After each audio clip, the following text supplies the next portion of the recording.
BJP never promises what it would not give. Okay. And what it promises, it gives.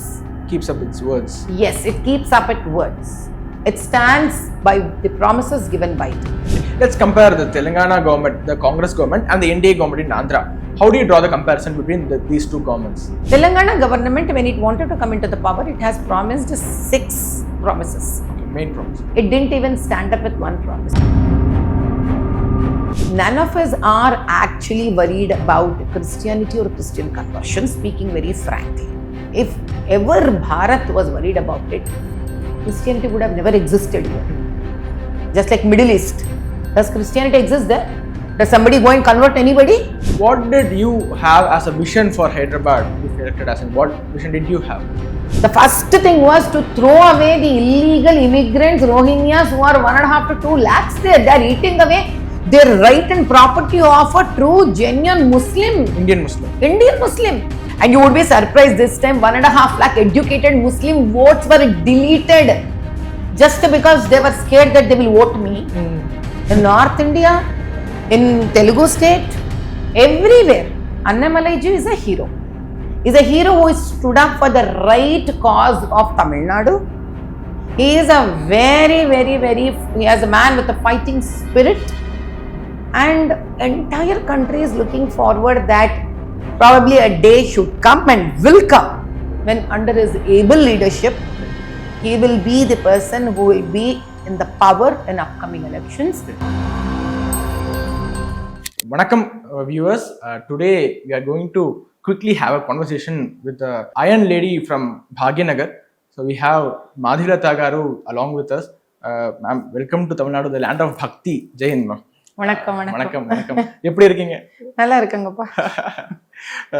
Ma'am, actually I would like to ask my first question in the language, which the favorite language of my chief minister, which is Telugu, because he can say Telugu problem without looking into the paper, but if in case of Tamil problem he requires a paper, so he is so fluent in Telugu. தெலுங்குல ஒரு பழமொழி சொல்லுவாங்க, பேரு பெத்த பேரு தாக నీళ్ళు లేదుன்னு சொல்லுவாங்க. మీరు ఇక్కడికి తెలుగు రాష్ట్రం నుండి వచ్చారు, మీతో మాతృభాష తెలుగు, చాలా బాగా హిందీ మాట్లాడతారు, ఇప్పుడు కూడా చూసాము చాలా బాగా ఇంగ్లీషు మాట్లాడతారు. మాతో ముఖ్యమంత్రి గారు అందరం 2 లాంగ్వేజ్ అయితే చాను అంటారు, మీతో తెలుగు ఫ్లూయెన్సీ హిందీ వల్ల తగ్గిపోయింది అనుకుంటారా? ఇప్పుడు మీకు మాట చెప్తాను నాన్న. పాయసం ఉన్నారు ఇంట్లో, బొబ్బట్టు తెలిసిన బొబ్బట్టు భక్ష్యం అంటామే, మధ్యలో అంతా బెల్లంతో చేసిన పూర్ణం పెట్టి పూరి మాదిరి చేస్తాం కదా, ఏమంటారు తమిళనాడులో దాన్ని? భక్ష్యాలు అంటారా? పోళీలు అంటాం. ఇప్పుడు నీ ముందు ఒక పోళీ ఉంది, బియ్య పరవానం పాయసం ఉంది, నీకు గులాబ్ జామున్ పెట్టినారు, నువ్వు గులాబ్ జామున్ వల్ల పోళీ మర్చిపోతావా?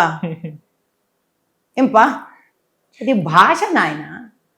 ఒక సబ్జెక్ట్ నేర్చుకోవడం వల్ల, ఒక లాంగ్వేజ్ నేర్చుకోవడం వల్ల ఇంకో లాంగ్వేజ్ పుట్టుక నుంచి వచ్చింది ఎట్లా మర్చిపోతాం స్వామి? మర్చిపోయే అలవాటు ఉంటే నువ్వు ఎట్లనన్నా మర్చిపోతావు. Understand what I mean to say? Yeah. Actually, if you have a habit, innate quality to forget your own mother tongue, Hindi need not be reason. Even if you learn English also, you will forget Hindi. How do you look at this language politics and stuff in Tamil Nadu which is happening? I feel that politics here have no reasons and no issues to really take up, probably because that are good enough to develop Tamil Nadu. That means they have lost their intellectual capabilities. Who is supposed to be a politician, Nana? Politician is supposed to come from downtrodden. Then you will understand the pains and problems of downtrodden. నువ్వు ఆగ తండ్రి మంచిగా డబ్బులు పెట్టినాడు, తండ్రి నీకు ఒక పదవి పెట్టినాడు, నువ్వు ఆ పదవి వల్ల నువ్వు వస్తున్నావు, డబ్బులతో నువ్వు ఎదుగుతున్నావు లైఫ్లో అంటే నీకు ఒక కామన్ వాడి బాధ ఏమర్థమవుతుంది, నీకు వాడి కష్టం ఏమర్థమవుతుంది నీకు? నువ్వే ఆలోచించు. మనమందరం కొంచెం కామన్ సెన్స్తో ఆలోచిద్దాం. లాంగ్వేజ్ ఒక ప్రాబ్లమా?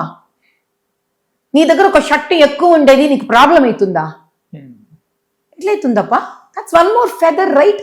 ఏమవుతుంది, తమిళనాడులో హిందీ వచ్చింది అనుకుందాం, నువ్వు పోయి అగర్వాల్స్తో బిజినెస్ చేస్తావు. నీకు హిందీ బాగా వచ్చింది అనుకున్నాం, తమిళ ఢిల్లీకి పోయి వ్యాపారం చేస్తావు. నీ ఒక్క స్టేట్లో వ్యాపారం చేయకుండా, నీ ఒక్క స్టేట్లో ఉద్యోగం చేయకుండా, నీ ఉద్యోగము నీ వ్యాపారము 28 స్టేట్స్కి నీకు ఓపెన్ అవుతుంది కదా స్వామి.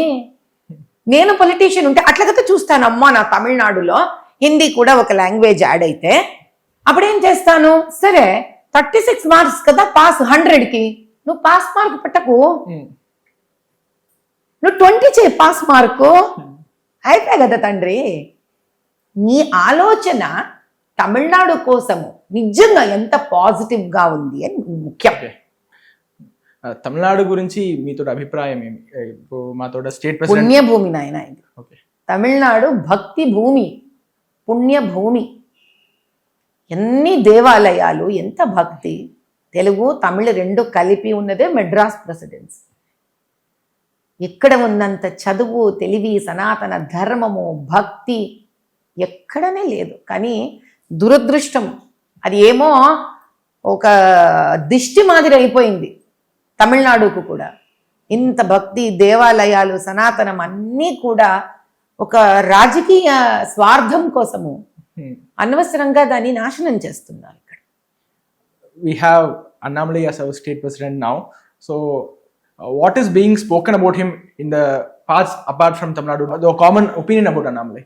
See, what Annamalai ji carries an opinion in Tamil Nadu, you would be a better person to talk about that. But I can tell what opinion he carries other than Tamil Nadu. Yeah, that's what I asked. Apart from Tamil Nadu. He is a hero. Okay. In North India, in Telugu state, everywhere. Annamalai ji is a hero. He's a hero who stood up for the right cause of Tamil Nadu. He is a he has a man with a fighting spirit. And entire country is looking forward that probably a day should come and will come when under his able leadership, he will be the person who will be in the power in upcoming elections. And that's when I'm sure Tamil Nadu also will start seeing a better, good and a very prosperous sunrise. Actually, we were closely following the Telangana elections when it happened. Before that, Munugodu bypoll was there and BJP and BRS had a close contest. After that, BJP slowly lost its relevance and Congress replaced the place of BJP. And all of a sudden, Congress came to power out of nowhere. We were rooting for BJP and BJP will come to power. They will change the name of Hyderabad to Hyderabad. There are so many promises were there. How did BJP lose its relevance in Telangana? What happens is that, dear, when there is a shift from one party to another party, and especially in Telangana, little different from other states. Other states, there is a very tough fight only between two parties. But in Telangana, Congress is also a very age-old party. It's not that, it has come yesterday or day before yesterday. Telangana, because of the Telangana revolutionary movement, it has suddenly came up as a powerful party those days. I mean, in the last 10 years before this. BJP, we know any case, is a national party, also existed because of lot of things. What happened is, sometimes these options create a kind of sudden confusion in a voter. And BJP is a party which stands up with its promises. This is an important statement that today not only just Tamil Nadu, entire country should listen. BJP never promises what it would not give, and what it promises it gives. Keeps up its words. Yes, it keeps up its words. It stands by the promises given by it. And we know Congress is like an expert in giving you all promises and run away from every promise. Let's compare the Telangana government, the Congress government, and the NDA government in Andhra. How do you draw the comparison between these two governments? Why? I'll give you straight away. Definitely. Telangana government, when it wanted to come into the power, it has promised 6 promises. Okay, main promises. It didn't even stand up with one promise. Only one thing it has done is give a free bus travel to women, because there's nothing for them to give there. Don't take a ticket, it is done. Apart from that, the Raitu program, the Dalit program, the women program, the entrepreneur program, the student program, the employment program, it did not stand up with any of its promises. Vis-a-vis. Now, if you look at NDA there, You all know that, Chandrababu Naidu ji has been an intellectual man even during the Samaikandra, means when both the states were the single state. Then also, he was towards the development of technology, education, In the entire Andhra Pradesh. He was there. See, he is basically a very good administrator also. Now, NDA government, why for that matter, if you take about the Tirupati itself, there are so many drastic changes are being done in Tirupati. While he is very aggressive on the kind of development programs that are happening in Andhra state. He is very open on the Arogya Shri and kind of, health schemes being given and the hospitals being established only on the basis of health schemes. He is an entrepreneur. He is like an administrator, like an entrepreneur you have in a private life. He is like that personality in administration. So there is a lot of difference. He is a person who will stand by the commitments given. Okay. And I'm sure even Pawan Kalyan as a deputy chief minister also is a very, very, very dynamic and a Sanatan Dharma person. So that's a beautiful combination, I would say. What kind of narrative change has Pawan Kalyan brought into the South Indian politics according to you? The narrative change with respect to the Hindutva politics? See, I would say one thing, that before NDA could come, there it was Jagan, Mr. Jagan's ruling that was happening was a son of Dr. Razakar Reddy. And there was severe evangelism that was happening there. See, none of us are actually worried about Christianity or Christian conversion, speaking very frankly. If ever Bharat was worried about it, Christianity would have never existed here. Just like Middle East. Does Christianity exist there? Does somebody go and convert anybody? No, right? The same way, let them, in India, in Bharat, I've never stopped them. But if you are trying to convert to curb Hindutvam, then it is a very bad activity. Evangelism and conversions were happening in Hindu temples' water tanks. In Tirupati, Chittoor, entire. Now, this kind of an act, demolishing the temples, beheading Rama statues, these are in Pittapuram, lot of places, burning of the chariots. But we have seen, even in Telugu movies, they idealize Rama so much that in each and every Telugu movie there will be a reference of Sri Rama. What's the problem? No. How did they even dare to deface or behead Sri Rama? You would not... because Andhra people are so much deeply connected with Sri Rama. So in that, because I'm deeply connected, you want that every Andhraite to sit in front of a temple, not sleep. What would we do? Should we go home and sleep? How did people even allow that? What is allowing in the night if a temple is, the government is Jagan's government, then the police is under his control, the mobs are under his control. What would you do, man? And in the midnight, if something happens, how would you know? What can people do? People will trust a government and think that they will have basic etiquettes, manners, to respect a woman, to respect religion, to respect their sentiments. And when they found out in Andhra state that they do not have basic, morality or ethics or culture to respect one's religion, the religion which belongs to their land, Hinduism belongs to Hindustan. Christianity doesn't belong to Hindustan. Still we let Christianity grow. Even I would love that it should grow. Because there's a lot of good things told by Jesus Christ. Being calm, being nice, being compassionate, being charitable. If you are spreading the good concept, who would not want it to go forward? But if your basic criteria of evangelism is to remove or eradicate Hindutvam, that's the reason they've toppled the government, right? Yeah. They've chosen NDA. That is where Pawan Kalyan plays a very big role. Okay. Actually, I recently seen a survey where in Hyderabad, 63% of Muslims live below poverty line. Yes. In times Unfortunately, yes. Very inhumanly, yes. And most of them live in MIM constituency. Yeah. And despite being in below poverty line, despite MIM ruling Hyderabad for more than 40 years now, 50, yeah. How do they keep on voting for the same party? Is there so unfortunate, right? That we all think they vote for him. And I say, he doesn't even want whether they should vote him or they wouldn't vote them. MIM is never interested in Muslim votes because every time it lures the existing government with the work properties and it does bogus voting and booth capturing. Once you are doing bogus voting and booth capturing, how does it matter, man? Tell me. Is truly a poor Muslim voice is being considered? No. And you pressurize him, you scare him with on the name of religion. Where will his voice even come out? He is being given a wrong narration. That if this party, BJP party comes, they will not let you live. If BJP party comes, they will not let you survive. What is that they are doing for their own Muslims then? 50 years. What did you have as a vision for Hyderabad if elected as in? What vision did you have? If only I would have been elected, in spite of, I don't know, the booth capturing, I don't know how easy it is that one can win in Hyderabad. But if the existing government would not have given the liberal free hand to do booth capturing and bogusing, and if I would have won there, the idea was to show the entire world the integrity of Hindu Muslims there. Okay. I would wanted to show that whatever is being picturized for Muslims about Hindus and for Hindus about Muslims is wrong.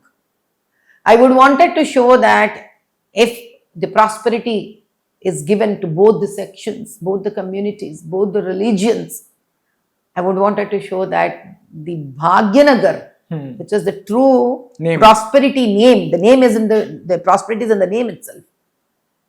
I would wanted to show that it would have been the richest constituency in the country. And the most historical heritage is there in that state, in that constituency. You have temples older than 800 to 900 years, 1000 years old. Did you have a vision for these 63% Muslims who are living below poverty line to uplift them also? How would you not have a vision for anybody who is your voter? The first thing was to throw away the illegal immigrants, Rohingyas, who are 1.5 to 2 lakhs there. They are eating away their right and property of a true, genuine Muslim. Indian Muslim. And nobody wants to understand this. And I want to give them their right. Whenever we talk about this illegal immigration, they immediately turn this narrative into anti-Muslim. When you talk about illegal... That's an unfortunate thing, no dear. See, if you have to tell Bangladeshis, that's the reason I say Bangladeshi, Rohingyas, I will never say Muslim. No. Because the moment I say Muslim, my own brothers and sisters of Muslims will be also addressed in that narrative. No. Illegal immigrants, Rohingyas, Bangladeshis who have come and are eating away like blood bugs. All facilities of Indian Muslims on the name of one title called Muslim, on the shelter, the roof of Muslim. It is injustice to Indian Muslim, especially poor, Dalit, Pasmanda, the downtrodden, economically backward Muslim. Okay. And girls there are almost into human trafficking. Okay. And the person, MIM, you don't do anything for the country, man. You keep hating us. I'm okay. I say hate me, hate BJP, hate Hindutva. At least love your community, no? Love Muslims, no? Do something for them. Do something for the poor Muslims, no? Stop the girl human trafficking, no? No, if they get educated, then they will not vote for them, right? Obviously, and you would be surprised this time 1.5 lakh educated Muslim votes were deleted just because they were scared that they will vote me. With the help of the existing government from GHMC, they have deleted 1.5 lakh educated Muslim votes. Yeah. For how long will you stop justice happening in this nation? Recently, the Razakar movie came out. I watched in the... What movie? Razakar movie. Razakar. Yeah. So I saw it in the theaters. It was so gruesome, so brutal. I know. But still people deny the fact that such thing happened in the past in Bhagyanagar. Who denies? There are a set of the leftist Marxist historians who deny the fact that Razakars did not kill Hindus or they destroy Bhagyanagar. What message do you want to convey to them who wants to destroy the Indian history? Also, does Bhagyanagar have the scars of the damage done by Razakar still now? See, dear, I will tell only one thing to you. So-called the great terminologies you've used, leftist to Marxist to communist to, I don't know, all these people, okay? If their mother, their sisters, anybody from their lineage or, their ancestor, if were brutally were put to pain by Razakars, they will no more be leftist, thatist, thisist, allsist, nothing. But if none of their family member has suffered under Razakars and if they are paid to say something, they, according to me, they don't exist for me, dear. Because I worked in most parts of the Hyderabad constituency. There are still people, when they remember that, the tears still come, because not very far, the great-grandfather, grandfathers, it's like I have seen my great-grandmother. So many of them have seen their great-grandfather and grandfathers who have suffered under Razakar movement. See, even Mallikarjuna Khargeji's sister and mother were killed by Razakar. that is what I am saying. I say I do not want to take these individual names, because these individuals are like a scar on the entire personality of being human beings. Say, you have your own selfish interest, why you want to be in Congress, I just don't care. But why do you put your mother, your sister who have suffered also for a political benefit? All said and done, somewhere family should count for us, right? Why don't you keep it away from politics? The women who have been stripped out and raped, really would you want to talk and say that it didn't happen? Really would we want to, convey those families, those second, third generations, that it didn't happen to them? Do we really have that right, dear? Are we fallen so badly today with our own personality and our culture that we start making a Razakar blood-shedded movement for our personal benefit, to become popular, to become famous? I feel no. I just don't care who don't believe in it, because they exist, they don't exist, makes no difference to me. What makes difference to me is, did I or can I make some difference to those people who suffered? Okay. Can we expect a BJP government in Telangana by 2028? Definitely, unconditionally, yes. Okay, finally, what's your message to Tamil audience who are watching this? Your message, your love and affection to them. I can only say my great-granny, party, she comes from Palakkad, which falls into the Tamil Nadu. And I have phenomenal love with Tamil Nadu. And probably that's the reason, I have chosen even my children should study in Chennai IIT so that I can have my house in Tamil Nadu. And this is the land of tradition, culture, Sanatan Dharma, Bhakti, and extremely intelligent people. Tamil Nadu is being targeted by communists and leftists because they know that it can contribute great to the development of not just Tamil Nadu but for Bharat also. So I have only one request to all Tamilians and every other language speaking people in Tamil Nadu. It's a beautiful land. Please don't get influenced by selfish narratives. We love you all and we want Tamil Nadu. And with Tamil Nadu as part of Bharat's a beautiful tomorrow, a future, a prosperous future, which we call in Hindi, a ujjwal bhavishya. I think that's complete. And with this, I'm sure that we will be the Vishwa Gurus of the world. And that's what a beloved Prime Minister is wanting to do. He loves Tamil Nadu. And the day you can really understand it completely. And do not get into the language politics or any other politics the government here would want to force onto you. Life is all about loving our motherland, our mother language, our mother tongue, and keeping up our heritage and culture and give it to the next upcoming generations. Thank you so much for your time. It's a pleasure.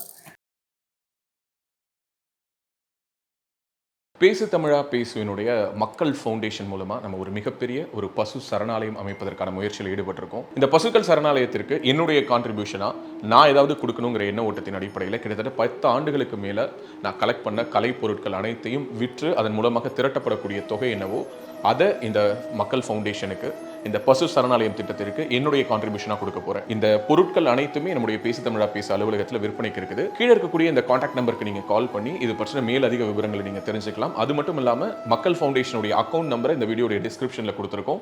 நீங்க நேரடியா அந்த account number மூலமாகவும் உங்களுடைய கான்ட்ரிபியூஷன்ஸை கொடுக்கலாம். பேசு தமிழா பேசு ஒரு channel கிடையாது, அது ஒரு இயக்கம்னு நான் உறுதியா நம்புறேன். உங்களுடைய குரலை தான் நாங்கள் ஒவ்வொரு வீடியோலையும் பேசுறோம், உங்களுடைய மனசாட்சியை தான் நாங்கள் பிரதிபலிக்கிறோங்கிற ஒரு எண்ணம் எங்களுக்கு இருக்குது.